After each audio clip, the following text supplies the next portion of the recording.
tournament that towers above the rest. The $2 million Grand Prix of Paris is next, only on the World Poker Tour. The World Poker Tour is a series of 17 international poker tournaments featuring the biggest games, the greatest players, and the largest payouts on the planet. In Paris, 6 players clash over a king's ransom in cash. It's a passport to fame and fortune, tonight on the World Poker Tour. Bonsoir et bienvenue à Paris. Welcome to the exciting final of Europe's most prestigious poker tournament, the Grand Prix de Paris. I'm Mike Sexton along with Vince Van Patten. And Vince, we've seen what happens when the WPT comes to town. Woo! Exciting stuff in Paris. Are you ready, my friend? How can we be ready for this? I mean, here we are at the beautiful Aviation Club de France, where players are supposed to be on their best behavior. But no, no, no, no. We know better. Every time the World Poker Tour comes to Paris, chips are flying. Complete bedlam. Come on, Tony. When I kill him, I kill him. Yeah. Well, if the past is any indication, you are right. The City of Lights will be lit up with poker action tonight. This week, we had 160 players from all over the world come to Paris to put up 10,000 euros each. That's a little over $12,000 to enter this tournament. They were all striving to make it to this final table and capture a coveted WPT title. 160 players, 154 are now crying in their Merlot as they stagger down the Champs-Élysées because we are down to our final 6 with $2 million prize pool here tonight. Oh, and what a final 6 we've got. Just a terrific international field of players, including 2 former WPT champions. Yeah, and we have 3 American players.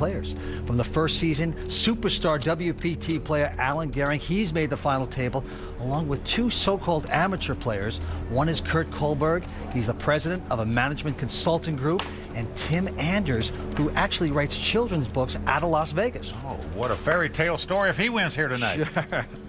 Starting out in 3rd chip position tonight, another former WPT champion. It's Juha Helppi from Helsinki, Finland. Juha, a very tough professional player. Vince, he'll be a guy to watch tonight. In 2nd chip position, we have a former journalist, the youngest player at the table. It's Roland de Wolf out of London, England.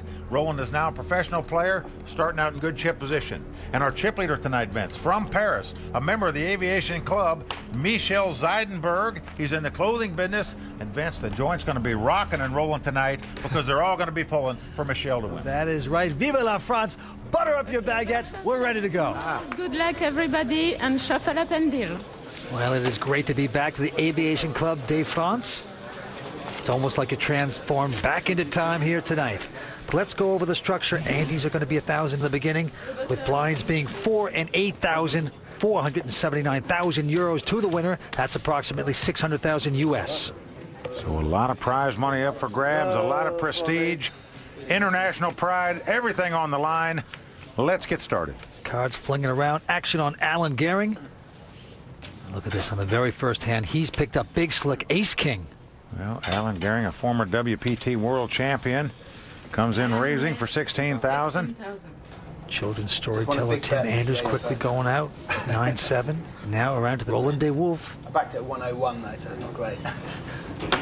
Well, he's a very likable, tough English player. Looks down at 8-5 offsuit here and folds. Juha Helppi, a former winner on the World Poker Tour, goes out, as well as Michel with Jack-6. And now we're around to Kurt Kohlberg from Weston, Massachusetts. He's got the King-3 of clubs. Well, he is on the short stack, about 126 grand left. Now, what is he thinking here with the King-3 of clubs? Well, he knows Alan's an extremely aggressive player. Might not have anything but King-3. Do you want to get involved? No, he doesn't. So Alan Gehring showing the ace-king and picking up the pot. Now, he shows that, Vince, because most of the time he doesn't have anywhere near those kind of cards when he's doing the raising. He's trying to say, listen, I got big cards. I'm only going to play big cards. But we know better. Howard Lederer says he would be embarrassed to turn over some of the hands I show. On the other hand, I'm proud to turn over these hands. Hey, he does it. Look at Alan. He's skipping. Look at this. I want to keep this a fun thing and not turn it into a job. Bottom line. Hey, Cable.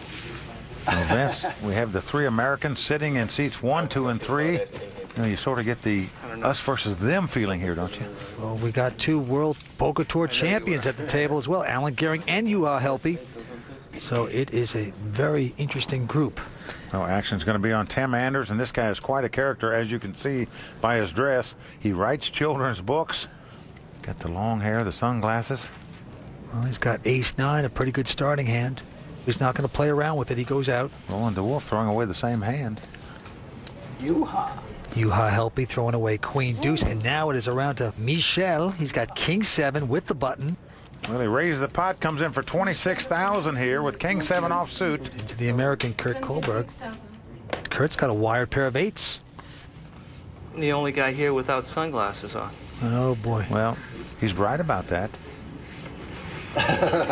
Roland passes his sunglasses over to him. Everything's fair now. Says, here you go, my friend. Now you won't be able to read your cards. Sunglasses are a very strong thing in the poker world. You can't see the eyes. You're not going to give away anything.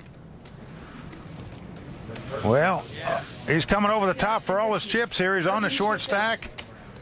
He's going to show you how to play that middle pair. Allen quickly out. Back on Michel. It's going to cost Michel another 90,000 to call this bet. Just in case. Now, he's the chip leader. He could afford to do it, but you're taking a big gamble here, in my opinion, to call him with king 7 offsuit. Or you put all in or you fold every time. I don't want to double it. Well, the French like to play, but Michel does not want to double him up here. He gets out of the way. Yes, he does. So chalk one up to Kurt Kohlberg there. Vance Kurt, a very intelligent guy. He has a master's degree from MIT in international business. And right now he's trying to take care of a little international business and capture this World Poker Tour title. Well, the way I see it, poker is a game of mistakes. He who makes the fewest has the best opportunity to succeed. That's sort of how I live my life. I just want to play well and make good decisions. Well, you know, all that fancy college stuff goes out the window in poker. You know that, Mike. But right now, he does take a nice pot. Okay, back to the table on Michel, the Frenchman. He's got queen 6 of diamonds this time. And he's going to fold. Round to Kurt Kohlberg. A 9-10 in his hand. He lays it down. Alan Gehring throwing away queen 3. And then on the button, Tim Anders with Jackson 5s. Well, Tim Anders will probably be the most conservative player at this table. He folds that hand, and look at this. Roland has picked up 2 aces in the small blind, Vince. Oh, he's got the mother of all poker hands. Pair of aces. So far, he's disappointed nobody's played the pot in front of him. Now he's trying to figure out how he can extract the big blinds chips with these 2 aces. Well, he makes a nice raise going up to 28,000. That's a healthy raise when the big blind is only 8,000. Why make it so expensive? We could play friendly here. Juha with a 9-7 of clubs right here says, you know what, I'm going to speculate. Juha wants to see a flop here, but it better be a good one if he wants to crack these 2 aces. Makes the call. Here is the flop. Well, flop comes 10-9-5. So Juha gets a piece of that. And Roland quickly bets with the 2 aces, though. He's getting out some chips. 50,000. Well, Roland's bet 50,000 on this flop. Now Juha has second pair and a tough decision. Pretty expensive again. Told you we could play friendly, but... Well, in America, we have all poker chips. In Europe, the big chips are plaques. Those are $10,000 little plaques that they have here. He's put 5 of them out there. He's called the bet. And the deuce of clubs comes off. This gives Juha Helpy a flush draw along with his 2 9s. But that is not going to slow down Roland. 60,000. 60,000. 60 grand into Juha. Well, there's 162,000 in the pot. The guy bet 60,000. If you're Juha Helpy now, you've got 2 9s and a flush draw. Costs you 60,000 more to call. Now, then some players might come over the top with this kind of hand, but it's interesting to see what Juha does. It's the 3rd time we've seen Juha on the World Poker Tour final table. He's won 1 championship. He is just a brilliant young poker player. He makes his call. River card coming up. A nice pot developing here. You can't blame him for calling. He's got a pair and a flush draw. 3 of diamonds, no help. Does not get the flush that he wanted. And notice Roland, without hesitation, just reaches down immediately and bets 80,000. Oh, boy. Well, that's not a very big bet, Vince. considering there was 282,000 in the pot. Oh, that's a beg me bet right there. Well, that is what Juha Helppi is trying to figure out. Why would this guy only bet 80,000 into that size of a pot? Now there's over 360,000 out there. It cost me 80,000 more to call. Looks like he's just dying for me to call him here. Does he have my 2 nines beat? Roland de Wolf looking back at his hand like he forgot that he has a pair of aces. Well, Juha has what I call tremendous feel at the poker table. He's just got a sense when the guy's leading him on. He's got a sense when he can take a pot away from a guy. I think you have a 10. He gets away from it. Vince, that is a terrific laydown by Juha Helppi right there. Saves 80,000. And look at this. Roland shows him the 2 aces. Yeah. Wow. Now, in my view, that's a mistake by Roland de Wolf. And I say that because all you've done now is make Juha feel good about his laydown. Why not keep him wondering, Vince?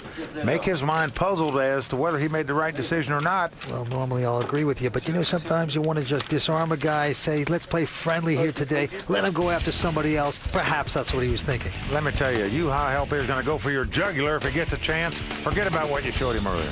We're coming back with more. Stay with us on the World Poker Tour. That's card. He does it. Look it out. I'd like my obituary to read first World Poker Tour champion. And I didn't get paid as much as the winner of the second one or the third one, but what made it really special for me is that it was the first World Poker Tour championship. Welcome to the Aviation Club, located near the Arc de Triomphe on the Champs-Élysées in Paris. The club is very beautiful, very comfortable, and very cozy. We have players coming from all around the world. Most of them say, we see you on TV, we are on holiday in Paris, and we want to visit the club and play. Of course, we say yes. Welcome back to the World Poker Tour and the exclusive Aviation Club de France. We are ringside at the WPT Grand Prix de Paris, the most prestigious tournament on this continent. Well, what an exciting atmosphere here in Paris at the Aviation Club. You know, this is a tiny room we're playing in, but the place is packed with an overflow crowd out in the other rooms. And we have 6 players remaining at the final table. It is anyone's game, but right now Roland de Wolf out in front with 876 grand in front of him. Well, he's just so proud to be representing England at this final table, Vince. All right, action back on the table. WPT World Champion Alan Gehring looks down at just a miserable 3-deuce, throws it away. Tim Anders looks down at King 4 offsuit. He lays it down. Now around to Roland de Wolf. This time he's got a big hand, ace 10 of diamonds. And he's going up. He puts 30,000 out there. Juha Helppi quickly folding into Michel. Well, Michel Zeidenberg looks down and finds 2 jacks. Raise. And he's going to raise it. 80,000. He says 80,000. That red plaque he just threw in there is worth 100,000. Nice raise by the Frenchman. So he just pitches one big chip out there. Into Kurt Kohlberg. Kurt has an ace 4 this time. Well, the pot's been raised and re-raised before it gets to him. Pretty easy lay down here, I think, with ace 4 offsuit. Well, he finally goes out. And, of course, Roland's going to call with the ace 10 of diamonds. Yep, Roland quickly calling with the ace 10. So the 2 chip leaders going to do battle here. Here comes a flop. It's ace 10 of diamonds for Roland, 2 jacks for Michel. Oh, an ace already. Oh, and 2 of them. Wow, comes ace, ace 6. Roland 3 of a kind on the flop. Beatles songs going off in his head. Action is on Michel. And generally, you wouldn't like 1 ace coming out. You feel better when there's 2 aces coming out because it seems more unlikely that your opponent would have an ace in his hand. Michel is going to bet here. He bets 40,000. Roland almost beats him into the pot, makes a quick call. Doesn't re-raise with the 3 aces. No hesitation, though. No sort of suck play. Quick call. Here's the turn.